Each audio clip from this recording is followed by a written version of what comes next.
अपने हाथों को उठाकर खुदा बाप के सामने खुदावंद से बात करते हुए कि परमेश्वर, आज तेरा वचन मेरी जिंदगी में कार्य करे, मेरे हृदय की पट्टियों के ऊपर लिखा जाए और तेरे वचन के द्वारा ही मैं आशीष को पाऊं, मैं छुटकारा पाऊं, मैं तेरे हाथ को देखने पाऊं। प्रभु यीशु मसीह के पवित्र और सामर्थी नाम में हम मांगते हैं, आमीन। अपने हाथों को उठाओ। तेरा कलाम है चिराग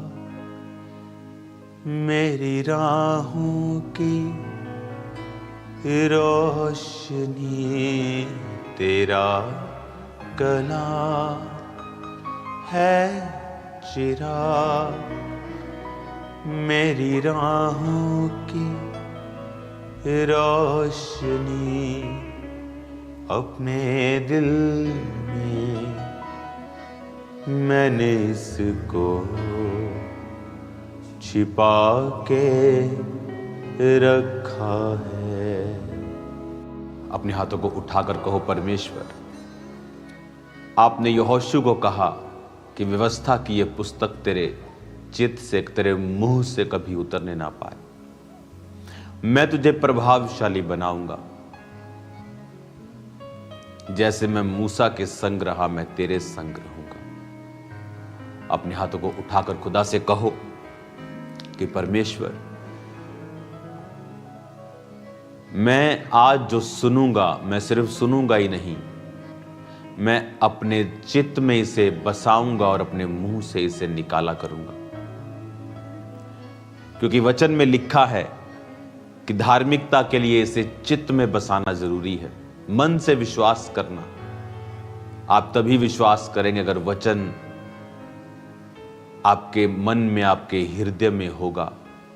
और लिखा, उद्धार के लिए मुंह से अंगीकार करना, यानी वचन को सुनना और उसे मन में बसाना और फिर उसका अंगीकार करना, ये छुटकारे को लेके आता है, उद्धार को लेके आता है।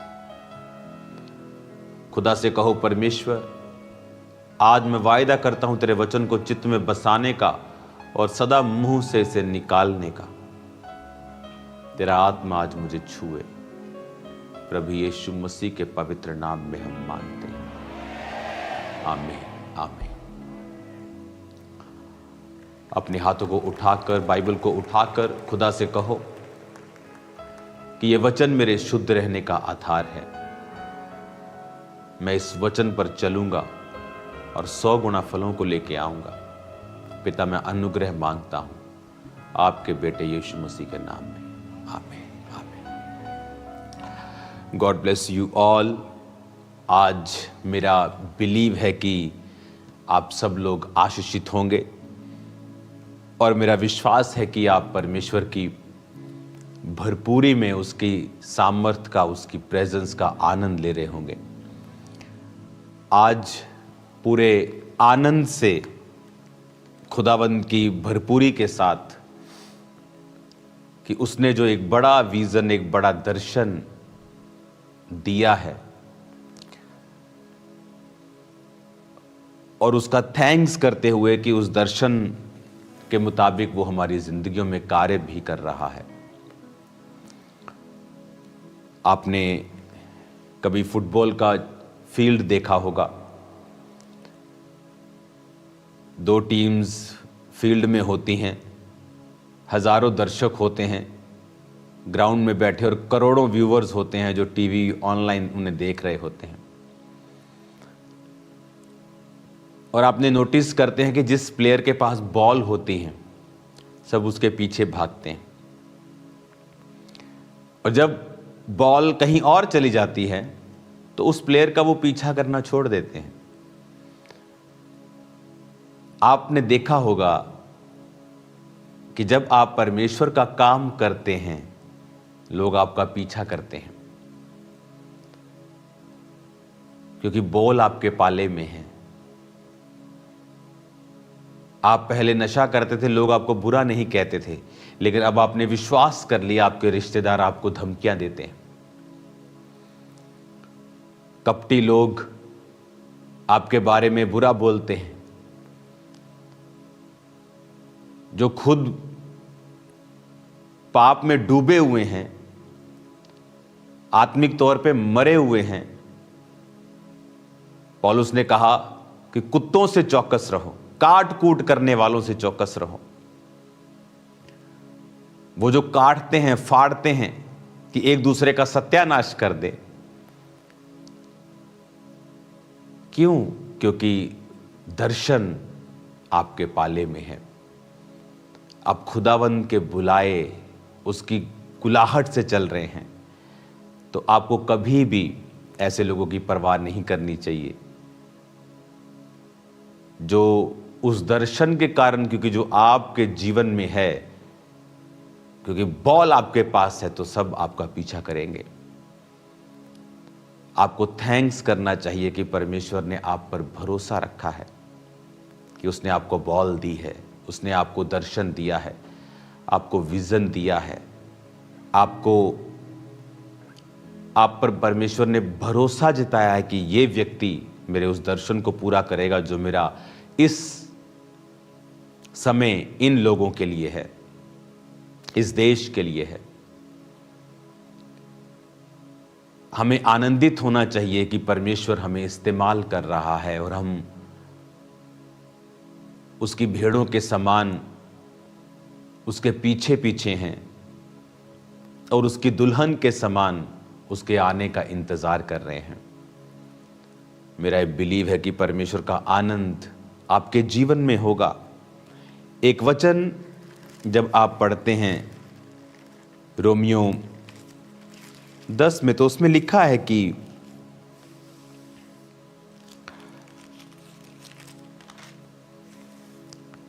धार्मिकता के लिए, रोमियो 10 उसकी 10 आयत तक मैं पढ़ूंगा। धार्मिकता के लिए मन से विश्वास और उद्धार के लिए मुंह से अंगीकार किया जाता है। 12 आयत में लिखा है, यहूदियों यूनानियों में कुछ भेद नहीं, क्योंकि वो सबका प्रभु है और सब नाम लेने वालों के लिए उदार है। 13 आयत में लिखा, क्योंकि जो कोई प्रभु का नाम लेगा वो उद्धार पाएगा। 14 में लिखा, जिस पर उन्होंने विश्वास नहीं किया उसका वो नाम कैसे लेंगे। प्रभु ने कहा, अगर तुम मन से विश्वास करके मुंह से अंगीकार करो तो तुम उद्धार पाओगे। जिस तरह बहुत से विश्वासी, अगर मन में उनके विश्वास है कि प्रभु चंगा कर सकता है, लेकिन अगर अंगीकार नहीं है वचन का, प्रभु ने कहा था तू बड़ा प्रभावशाली होगा यहोशू, व्यवस्था की यह पुस्तक तेरे मुंह से उतर न पाए। हिंदी में चित्त लिखा है, पर उसकी राइट ट्रांसलेशन है जो ओरिजिनल बाइबल है, वहां है माउथ की व्यवस्था की जो ये पुस्तक है वो तेरे मुंह से कभी भी उतरनी नहीं चाहिए। हालेलुया। अपने पड़ोसी को बोलो, व्यवस्था की ये पुस्तक तेरे मुंह से कभी भी उतरने ना पाए। फिर से बोलो, व्यवस्था की ये पुस्तक तेरे मुंह से कभी भी उतरने ना पाए। आमीन। और इब्रानी भाषा में अगर आप इसे पढ़ेंगे तो उसमें लिखा है, व्यवस्था की ये पुस्तक तेरे पेह से, पेह PEH, इब्रानी भाषा का 6310वां शब्द, जिसका मतलब है द माउथ।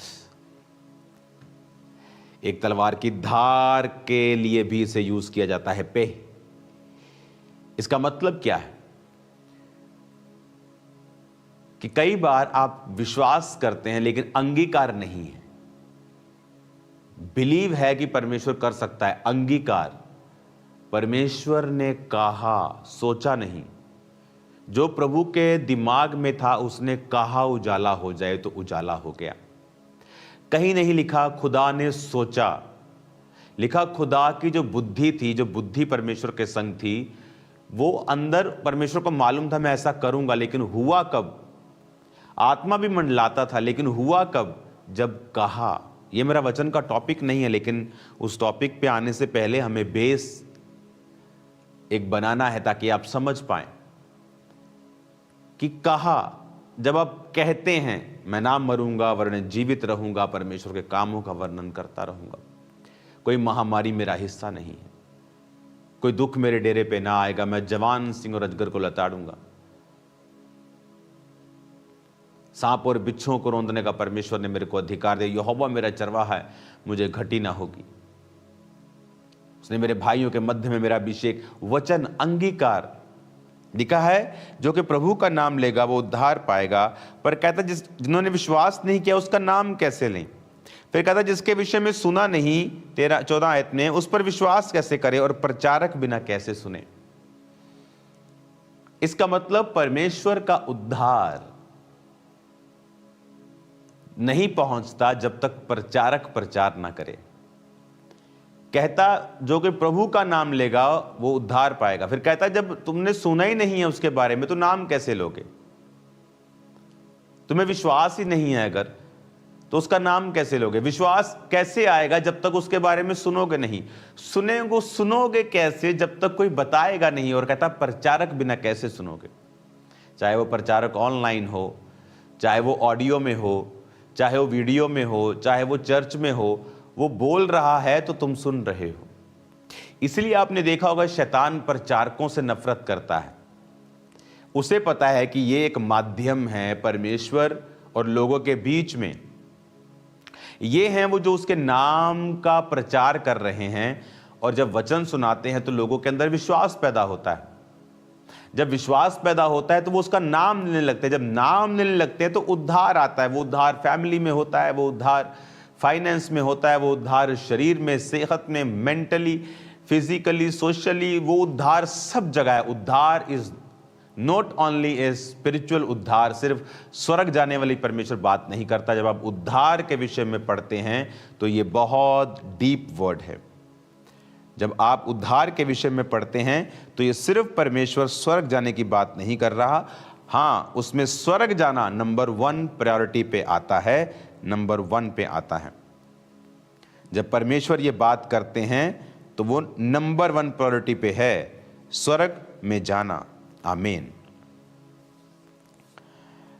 जब आप उद्धार की बात करते हैं, रोमियो 10:10, साल्वेशन, उद्धार, ग्रीक भाषा में ये बाइबल लिखी गई थी ओरिजिनली।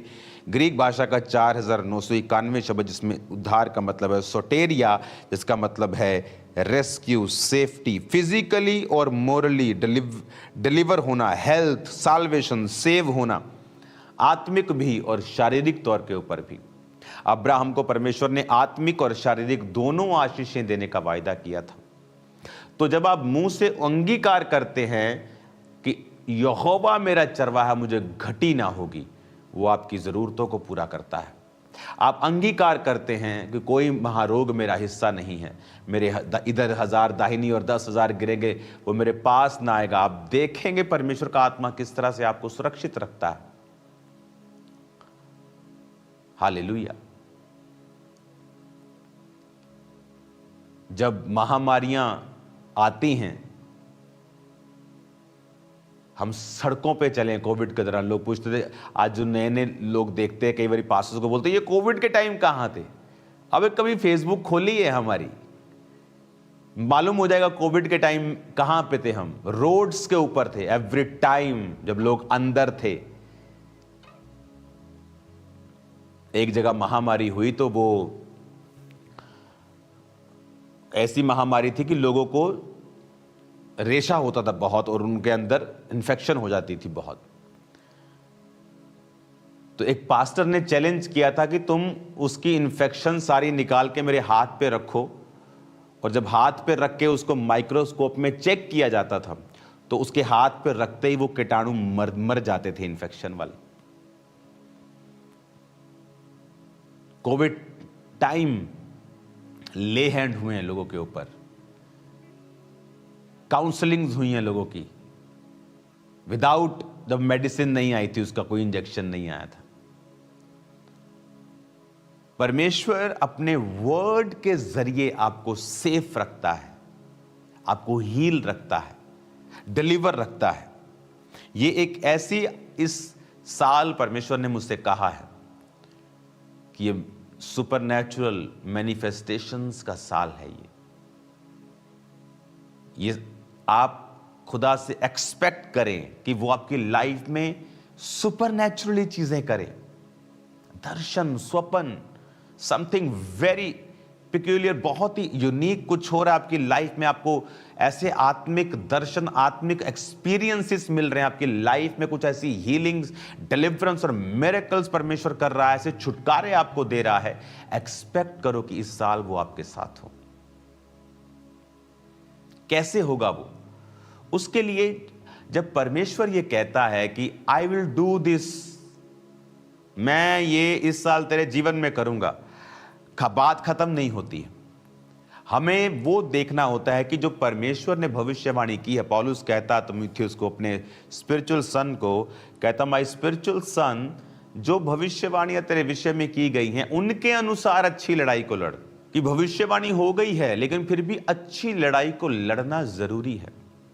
अब यहां पर वो कहता है कि प्रचारक बिना कैसे सुने, रोमियो 10 उसकी 14। शैतान को यह बात पता है। कई बार विश्वासी उन लोगों पे गुस्सा कर रहे होते हैं जो प्रचारकों का विरोध कर रहे होते हैं। उनमें बहुत से क्रिश्चियन, नॉन क्रिश्चियन, सब तरह के लोग होते हैं। हमें गुस्सा करने की जरूरत नहीं, क्योंकि शैतान तड़फता है प्रचारकों के विषय में, क्योंकि वो ही हैं जो सुसमाचार को लेके जा रहे हैं। कुछ तो मर चुके हैं, है तो प्रचारक लेकिन मरे हुए हैं। उनके जरिए कोई रूहें नहीं बचती, कोई जीवित काम नहीं होता। सदूकियों, फरीसियों की तरह वो पहनावा तो पास्टर्स वाला है, नाम के आगे तो पास्टर्स हैं, लेकिन काम पास्टर्स वाला नहीं है। लेकिन जो रियल प्रचारक हैं, जो काम करने वाले लोग हैं, आपको यह मालूम होना चाहिए कि शैतान को वचन पता है। उसने यीशु मसीह को कहा, अगर तू परमेश्वर का पुत्र है, तेरे पिता के वचन में लिखा है। उसे पता है पिता के वचन में क्या लिखा है। एक विश्वासी को नहीं पता पिता के वचन में क्या लिखा है। वो यीशु मसीह को वचन से परख रहा है कि तेरे पिता के वचन में लिखा है, अपने आप को ऊंचाई से नीचे गिरा, तेरे दूत हाथों हाथ तुझको उठा लेंगे, तेरे पांव में पत्थर से ठेस ना लगे, भजन संहिता 91 में लिखा, तू करके दिखा। उसने कहा वचन में यह भी लिखा है, तू अपने प्रभु, अपने परमेश्वर की परीक्षा ना कर। वो समय था जब कोविड का समय था कि आप कुछ नहीं कर सकते, आपको जाना ही पड़ेगा। लेकिन ऐसे परीक्षा की, देखो जी मैं कितना सामर्थ्य, आज अगर आप ऐसा करना चाहें, परमेश्वर कहता है मुझे परीक्षा में मत डाल, प्रभु की परीक्षा मत ले। शैतान तेरे पास आएगा तो मैं तुझे बचा लूंगा, खुद शैतान के पास चलने की जरूरत नहीं। तू बहुत स्ट्रांग है, इसलिए तू हर जगह गलत लोगों को प्रचार करता फिरेगा। कहने का मतलब कि आप एक बार प्रचार करेंगे, संगति करते फिरेंगे कि मैं बहुत स्ट्रांग हूं, मुझे फर्क नहीं पड़ता। परमेश्वर कहता है ऐसा मत कर। यीशु मसीह ने कहा यह भी लिखा है, तो अपने प्रभु, अपने परमेश्वर की परीक्षा ना कर। जब पौलुस को सांप ने काटा था तो पौलुस तमाशा नहीं कर रहा था, देखो बाइबल में ये लिखा है, लाओ सांप मैं कटवा के दिखाता हूं। बहुत से पास्टर्स ने किया, सांप कटवाया, मर गए। फिर लोग बोलते ले ना, परमेश्वर तो जीवंदा ही नहीं। अरे बेवकूफो, परमेश्वर ने कहा मेरी परीक्षा मत कर। उस समय पौलुस सांप कटवाने के लिए वहां नहीं गया था, वो लकड़ियां इकट्ठी करके वहां आग जला रहा था। सडनली ऐसा हो गया। जब सडनली चीजें आपके सामने आ जाती हैं, परमेश्वर आपको बचाता है।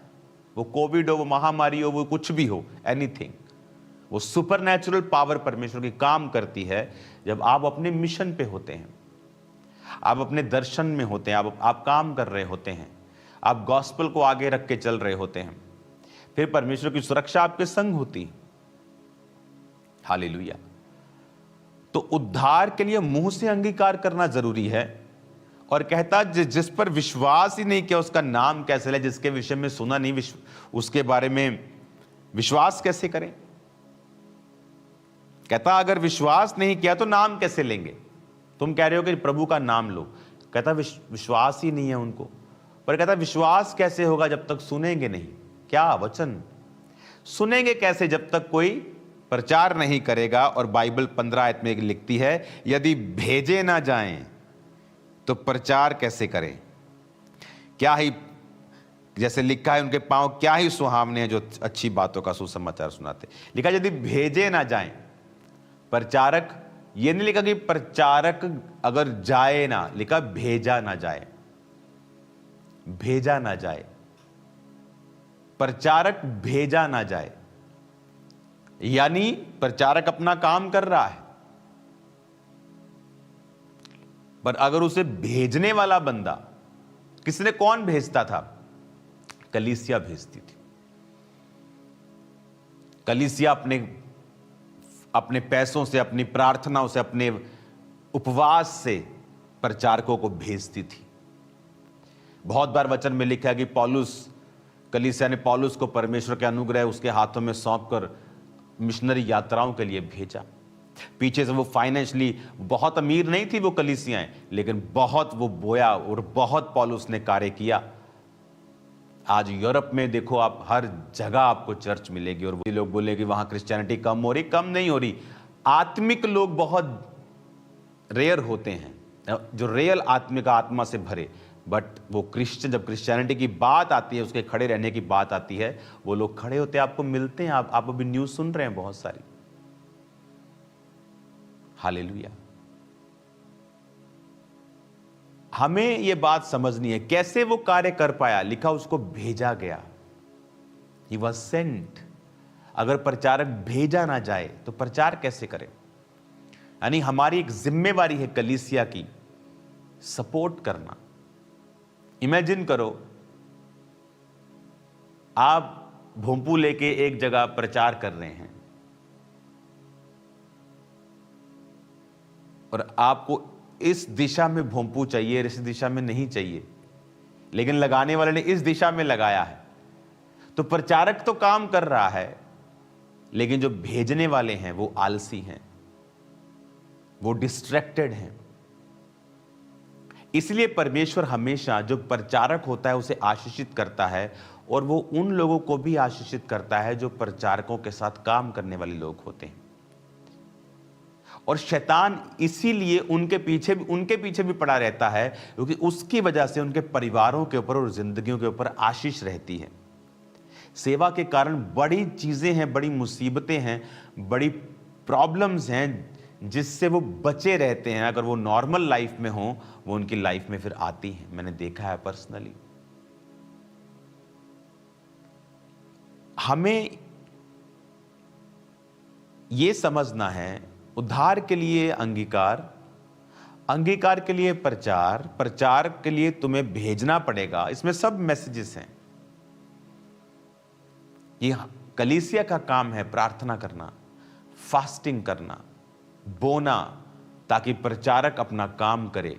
और जब वो प्रचार करेगा, लोग विश्वास करेंगे, विश्वास करेंगे तो नाम लेंगे, जब नाम लेंगे तो उद्धार पाएंगे। हालेलुया। आज जब इस वचन को आप सुन रहे हैं कि बाइबल में लिखा कि जो प्रभु का नाम लेगा वो उद्धार पाएगा, वो सेव होगा, और सेव होगा, नाम लेगा तो सेव होगा। नाम कैसे लेगा अगर विश्वास नहीं करेगा? सुनेगा नहीं तो विश्वास कैसे करेगा? सुनाएगा नहीं प्रचारक, और प्रचारक अगर भेजा नहीं जाएगा। कितनी ब्यूटीफुल पौलुस ने लाइंस लिखी हैं। इसलिए चर्च का काम है मिशनरी कामों के लिए, खुदा के कामों के लिए हमेशा आगे रहना, आलसी ना होना, ठंडे ना होना। इस साल परमेश्वर आपके साथ सुपर नेचुरल चीजें करने वाला है। अगर जब परमेश्वर ने अब कह दिया कि मैं सुपर नेचुरल चीजों को करूंगा, आपका और मेरा रोल है हम ऐसा माहौल बनाएं अपनी लाइव्स में, अपनी जिंदगियों में, कि वो उन कार्यों को कर सके। मूसा की लाइफ में प्रभु ने उसको चुना हुआ था, लेकिन उसका स्पिरिचुअल माहौल नहीं था उस 40 साल की उम्र में, और वो गलती कर बैठा और कत्ल कर बैठा और उसे भागना पड़ा। और 80 साल की उम्र में खुदा ने उसे भेजा। फिर जब तक आप अपनी लाइफ में माहौल परमेश्वर के मुताबिक तैयार नहीं करते, अपनी जिंदगियों को तैयार नहीं करते हैं, तब तक आप उसकी भविष्यवाणी को पूरा होते नहीं देखते। आप जानते, प्रभु ने कहा कि ये साल सुपरनैचुरल मैनिफेस्टेशन का होगा, यानी ऐसा छुटकारा जो नॉर्मल पॉसिबल नहीं है, ऐसी हीलिंग जो नॉर्मली पॉसिबल नहीं है, ऐसी डिलीवरेंस जो मार्वलस है, जो बड़ी अजीब है, जो बड़ी शॉकिंग है, कि ऐसे परमेश्वर ने इसको आजाद कर दिया। इस तरह से परमेश्वर ने इसको कर्जों से, केसों से, बीमारियों से, तकलीफों से, मुसीबतों से, एक्सीडेंट से, डाइवोर्स से, नेम एनीथिंग, परमेश्वर किस तरह से इन लोगों को छुटकारा दे रहा है, उसके लिए हमें एक माहौल बनाना होगा। वो माहौल कैसे बनेगा? हमें तैयार रहना होगा कि स्पिरिट जो काम प्रोफेसी के जरिए जाहिर कर चुका है कि मैं मैनिफेस्टेशंस करूंगा इस साल, ग्लोरियस, सुपरनैचुरल, अलौकिक जिसे कहते हैं, जो प्राकृतिक नहीं लगती। एक हीलिंग होती है आपकी बॉडी में, परमेश्वर ने सिस्टम बनाया है सेल्फ हीलिंग का, कि वो धीरे धीरे 6, 7, 8, 10 साल, महीने में, साल में ठीक हो जाती है। वो रोग प्रतिरोधक जो क्षमता होती है वो आपकी बॉडी में काम करती है। बट एक होता है कि सुपरनैचुरल हीलिंग, कि सडनली परमेश्वर ने आपको छुआ, जिस तरह हम गवाहियां सुनते हैं, आज भी सुनेंगे। एक होता है कि आप धीरे धीरे किसी चीज से निकल रहे हैं। एक होता है कि सुपरनैचुरली परमेश्वर ने कुछ ऐसा इंतजाम किया, काम किया, कि आप जहां 60 साल में पहुंचना था 6 में पहुंच गए, जहां 6 साल में पहुंचना 6 महीने में चले गए। उसके लिए आपको एक काम करना होगा, आपको उन अध्यायों को पढ़ना होगा जिन अध्यायों में परमेश्वर ने सुपरनैचुरल मिरेकल्स किए हैं। जिस तरह चारों सुसमाचार, मत्ती, मरकुस, लूका, यूहन्ना, इनमें जहां जहां परमेश्वर ने मिरेकल्स किए हैं, साइंस एंड वंडर्स, प्रेरितों के काम की पुस्तक में, उन अध्यायों को स्पेशली पढ़ें। क्यों खामरा चर्च कभी भी विरोधियों के खिलाफ कार्य नहीं करती? क्योंकि ये चीजें आपको सुपरनैचुरल मैनिफेस्टेशन से बाहर ले जाती हैं, माहौल खराब कर देती हैं। पर जब आप प्रभु के हाथों में, मैं फिर कह रहा हूं, चर्च ने माफ किया, लोगों ने माफ किया, खुदा ने नहीं किया। कहता तू माफ करेगा, मैं उसका सिर अंगारों से भर दूंगा, जला दूंगा उसके सिर को। आप लोगों की हालत देखो क्या हो रही है, हंसी आएगी आपको, और परमेश्वर के ऊपर प्राउड भी फील होगा कि क्या परमेश्वर ने शैतान के परखच्चे उड़ा दिए हैं, तार तार कर दिए हैं। हालेलुया। कैसे? क्योंकि आपको जब सुपरनैचुरल मैनिफेस्टेशन करनी है, आपको अलौकिक कार्य करने हैं, आप अपनी लाइफ में माहौल बना के रखेंगे। आपके घर में 24 घंटे टीवी चल रहा है, आपकी लॉबी में हर तरह का प्रोग्राम, चैं चैं पैं पैं चल रही है 24 घंटे। कोई माहौल नहीं है प्रार्थना का, हर आदमी अपनी अपनी गंगी गा रहा है, कोई फोन पे कुछ सुन रहा है, कोई कुछ कर रहा है, कोई इधर जा रहा है, कोई उधर जा रहा है, कोई ठहराव नहीं है उस घर में। कैसे आप परमेश्वर की सुपरनैचुरल चीजों को ले पाएंगे? आप जानते परमेश्वर अब्राहम से क्यों प्यार करता था और उसे अपना दोस्त कहता था? और जब सदोम मोरा को नाश करने से पहले परमेश्वर ने अब्राहम को कहा, अपने आप को कहा कि अब्राहम मेरा दोस्त है, मैं क्या इतना बड़ा काम इसको बिना बताए करूं? अब वो क्या आदमी है वो, खुदा को क्या जरूरत है बताने की? पर परमेश्वर उससे प्यार करता था। बाइबल कहती है परमेश्वर अब्राहम से प्यार करता था, क्योंकि अब्राहम के बारे में परमेश्वर कहता है कि ये अपने बाद अपने घराने को आज्ञा देगा यहोवा को मानने की। आज्ञाएं कि बहुत, अगर प्रभु में बने रहोगे तो मेरी प्रॉपर्टी के वारिस हो। आज्ञाएं, स्ट्रॉन्ग आज्ञाएं। आज आपके घर को आपने ऑर्डर में नहीं आप लेके आए। आपके बच्चे के दोस्त कौन है आपको पता नहीं, आपकी लड़की की सहेलियां कौन है आपको पता नहीं, आपके घर में क्या चल रहा है आपको पता नहीं। आदम कि जब पत्नी हवा गिरी तो आदम भी उसमें, उस श्राप में शामिल हुआ। जब पहली बार शैतान ने हवा से बात की, ये कोई फर्स्ट टाइम बात नहीं की थी उसने। आते ही पहली बात में एक औरत क्यों उसकी बात को सुनेगी? ये कॉन्टिन्यूटी थी। जब शैतान किसी के दिल में काम करता है ना, तो धीरे धीरे कार्य करता है। एक दिन कुछ बात, दूसरी बात, फिर तीसरी बात, फिर चौथी बात, फिर पांचवी बात। बहुत से लोगों को मैंने देखा है, जब वो परमेश्वर से, उसकी सेवा से हटते तो धीरे धीरे शैतान उनके दिल में बातें डालता है। फिर धीरे धीरे धीरे धीरे धीरे धीरे वो गायब करता है उनको, फिर सडनली अटैक करता है। फिर वो भागते हैं, फिर चर्च के ओर, पापा रख लो मुझे, टाइम निकल चुका होता है। फिर प्रभु मुझे माफ कर दे, माफ कर दिया, पर कॉन्सिक्वेंसेस रहेंगे लाइफ में, उसका असर तो रहेगा। माफी तो परमेश्वर देता है, उसी वक्त देता है, 3 सेकंड में देता है। हमें यह बुद्धि रखनी पड़ेगी कि परमेश्वर, आदम हवा के साथ उस संगति में, ऐसी संगति में नहीं था जैसा होना चाहिए था। वो शैतान उससे बात कर रहा है कंटिन्यू, और एक दिन वो आके एक बड़ा काम कर जाता है। जब आपका परिवार के साथ कोई नाता ही नहीं है, वाइफ के साथ बैठना ही नहीं है, हस्बैंड के साथ बैठना ही नहीं है, बच्चों के साथ बैठना ही नहीं है, अपना काम किया, वाइफ ने अपने बर्तन मांजे, खाना बनाया, बच्चे अपना पढ़ के आए, खत्म। एक दूसरे की लाइफ का पता ही अगर कुछ नहीं है, तो कैसे मालूम होगा आपको? कैसे आप सलाह दे पाएंगे? अपने बच्चों के दोस्त बने। हालेलुया। ऑर्डर में लेके आए अपने घर को, माहौल बनाएं, बाइबल को पढ़ें, फास्टिंग करें, पवित्रताई में रहें। क्योंकि ये साल अगर आप चाहते हो कि वर्ड पूरा हो, कि परमेश्वर ने कहा सुपरनैचुरल मैनिफेस्टेशंस होंगी, वो होंगी अगर आप ध्यान लगाएंगे तो। अगर आप ध्यान लगाएंगे तो फिर वो होंगी। अगर आप ध्यान नहीं लगाएंगे, वो भविष्यवाणी आपके ऊपर लटकी रहेगी और आपकी झोली में गिरेगी नहीं। तो पहला काम है, उन पदों को, उन अध्यायों को पढ़ें जहां पर परमेश्वर ने सुपरनैचुरल मिरेकल्स किए हैं।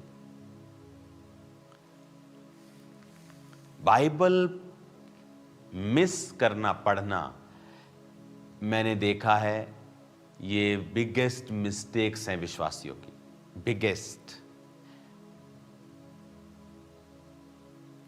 मैं बाइबल पढ़ रहा था एक दिन, और मैं फिर कंटिन्यू पढ़ता हूं। मेरा सिस्टम अलग है बाइबल पढ़ने का, पुराना नियम भी पढ़ता हूं, मैं नया नियम भी पढ़ता हूं, ताकि मैं दोनों से कनेक्टेड रहूं।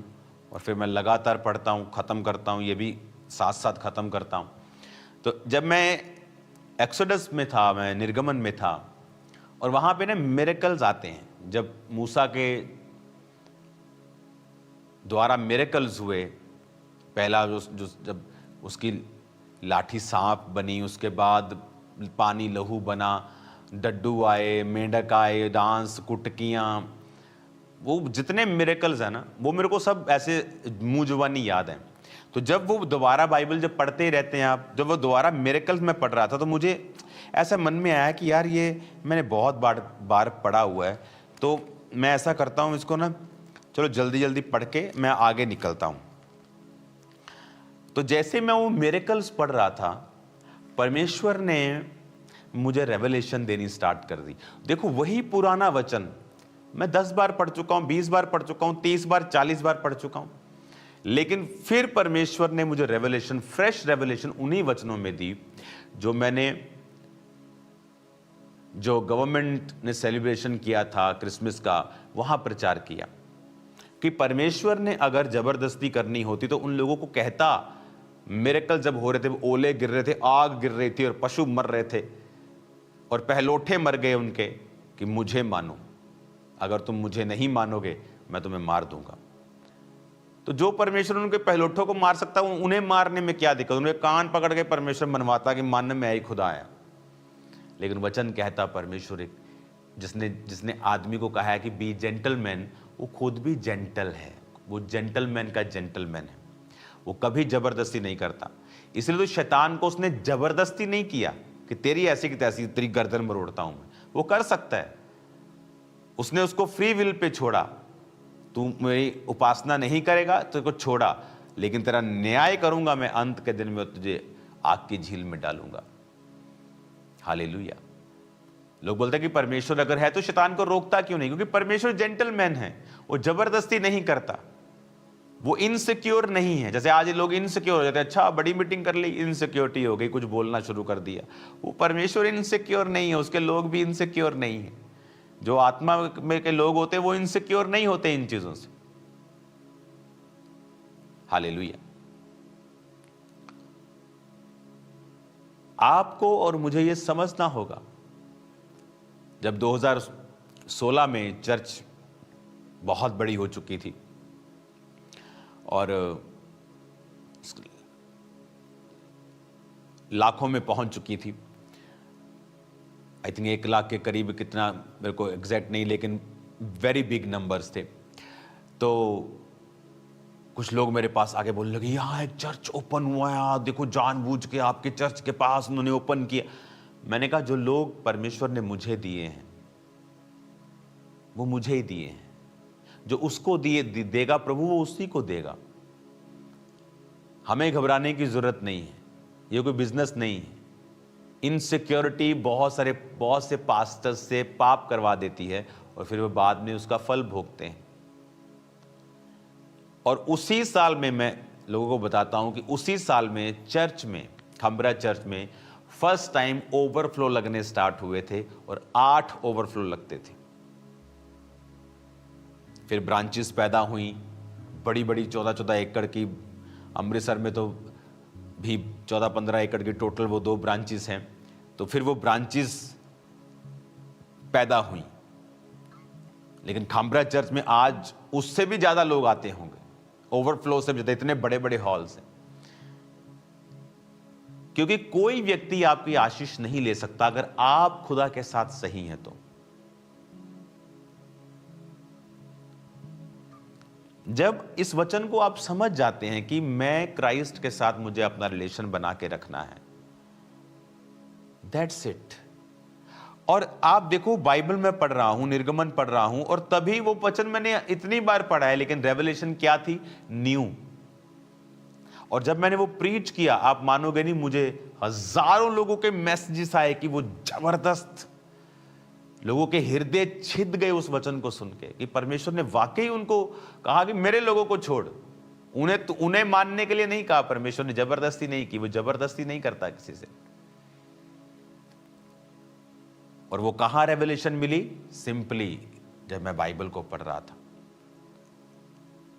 आप जब बाइबल पढ़ते हैं, उन पदों को, अध्यायों को, जहां सुपरनैचुरल मिरेकल्स हुए हैं, जहां अंधे ठीक हुए हैं, जहां लंगड़े चले हैं, जहां मुर्दे जिलाए गए हैं, जहां दुष्ट आत्माओं के रोगी आजाद हुए हैं, जहां परमेश्वर ने 5000 व्यक्तियों को, पुरुषों को, उसके साथ बच्चे और माताएं बहनें अलग, उनको खिलाया है थोड़ी सी रोटी मछलियों से।